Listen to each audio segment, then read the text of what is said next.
mwabibonye nimba mwasomye ikitwa mission na vision yacyo ari byo kuvuga ngo mu by'ukuri iki kigo gishinzwe iki gishinzwe ubushakashatsi. Ese iki cyaha ibyaha imibare iteye ite, bikorwa bite, bikorwa nabande, bifite ingaruka zihe?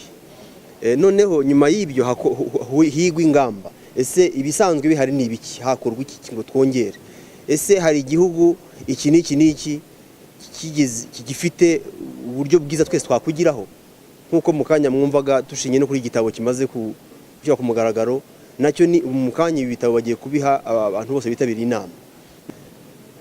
Ni mu ngamba zo kurwanya ibyaha ndetse n'ahandi hose ni ukudahumeka, ni uguhora abantu bongera ingufu.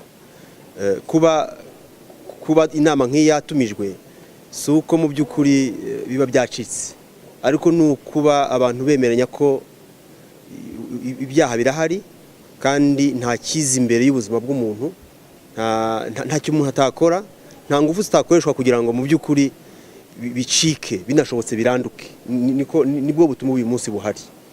Afurika tujye hamwe, turebe uko ibibazo biteye, turebe ingamba zisanzwe zihari, turebe icyakwiyongera hagamijwe kubira. Overview of the center, and then a very quick guided tour of some of the offices, and then unity. All sons and daughters. Flesh of the sign and flesh of the star.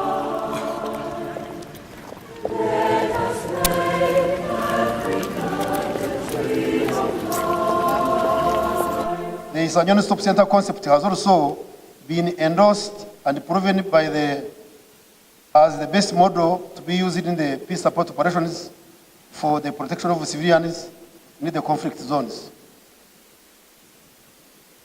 In terms of infrastructure, the government of Rwanda, in partnership with the World Bank, a regional center of excellence for prevention and response to sexual and gender-based violence, it has just been inaugurated, was constructed with the mission to undertake research, build the capacity of security organs, and share good practices on ending gender-based violence and child abuse. We also appreciate your dedication to the fight against violence against women and children. As the Inspector General of Police has just said, this is a very noble cause. Women are abused across the world. Same thing applies to children who are mostly very innocent and helpless. Mwabyumvise mu butumwa bw'abayobozi bafunguye ku mugaragaro iyi nama ndetse n'abafunguye kiriya kigo cya Afurika gishinzwe kubaka ubushobozi bw'inzego zitandukanye kugira ngo zishobore kurwanya ihohoterwa rishingiye ku gitsina, ihohoterwa rikorerwa abagore, abakobwa n'abana. Biracyagaragara yuko ibyaha by'ihohoterwa bikiboneka mu bihugu bitandukanye bya Afurika.